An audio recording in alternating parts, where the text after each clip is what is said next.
यहाँ पर एक क्वेश्चन दिया है, ए बी एक रेखाखंड है जिस पर दो बिंदु जो है सी और डी है। एक रेखाखंड ए और बी है जिस पर दो बिंदु सी और डी है। पूछा जा रहा है सी और डी का निर्देशांक क्या होगा, यानी इस रेखाखंड पर सी और डी का निर्देशांक क्या है, ये पूछा जा रहा है।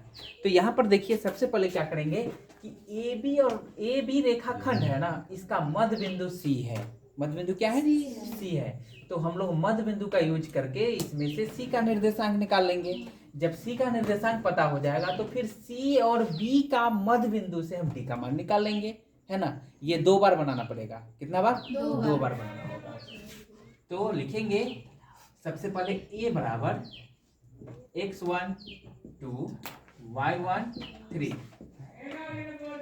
b x2 5 y2 2 हो गया। c के लिए मान लीजिए x बराबर x और y बराबर y हो गया। अब लिखेंगे c बराबर, c क्या है? मध्य बिंदु। समझ जाइएगा कि c मध्य बिंदु है, इसलिए हम डायरेक्ट c लिखे, मध्य बिंदु नहीं लिखे हैं, c है। यहाँ पर होगा फॉर्मूला x1 जोड़ x2 बटा 2 y1 जोड़ y2 बटा 2 हो गया। अब देखिए x1 का काम क्या करेगा? 2, तो यहाँ पर 2 प्लस x2 का काम क्या करेगा?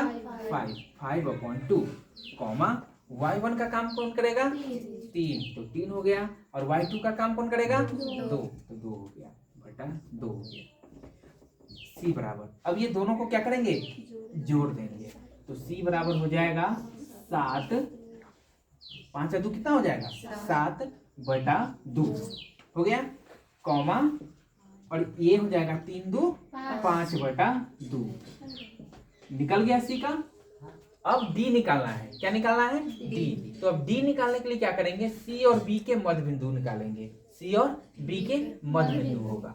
तो यहाँ पर फिर से लिख लेंगे सी x1 बराबर 7/2 और y1 बराबर 5/2।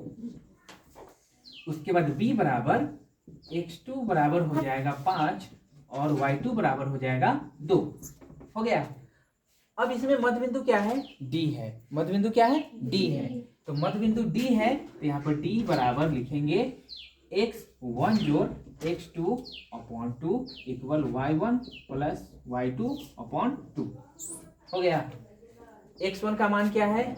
7/2 प्लस x2 का मान क्या है? 5/2 कॉमा y1 का मान क्या है? 5/2 प्लस y2 का कितना हो जाएगा? 2/2 हो गया। अब यहाँ पर क्या करेंगे? इसका 2 हो गया, ये भी 2 हो गया। 7, इसके नीचे एक छिपा हुआ है ना, तो 2 से भाग करेंगे, 1 से भाग करेंगे 2 में, तो 2 मरतबे कटेगा। 5 गुना कितना हो गया? 10 कॉमा यहाँ पर भी 2 हो गया। 5 जोड़ यहाँ 1 है, यहाँ 2 है, तो भाग करेंगे 2 दूना कितना हो जाएगा? 4। अब इसको जोड़ देंगे। 10 7 कितना होगा? 17 बटा ये 2 है, 2/2 कॉमा इसको जोड़ेंगे कितना होगा? 9/2/2। अब यहाँ पर d बराबर हो जाएगा 17/2 गुना इसके नीचे ना 1 है, तो ये इसके नीचे 1 है, तो ये क्या हो जाएगा? बटा के नीचे आ जाएगा।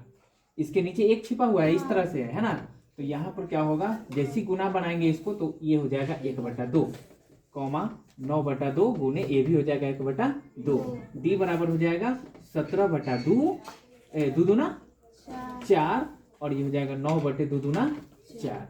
ये d का निर्देशांक हो गया। d बराबर हो गया 17/4 और 9/4। c का हो जाएगा, c कहाँ रहा? ये रहा c, 7/2 कॉमा 5/2। ये c का निर्देशांक हो गया और ये d का निर्देशांक हो गया। यही हो गया दोनों c और d का निर्देशांक। उम्मीद है आपको समझ में आ गया होगा। Thank you for watching captain class.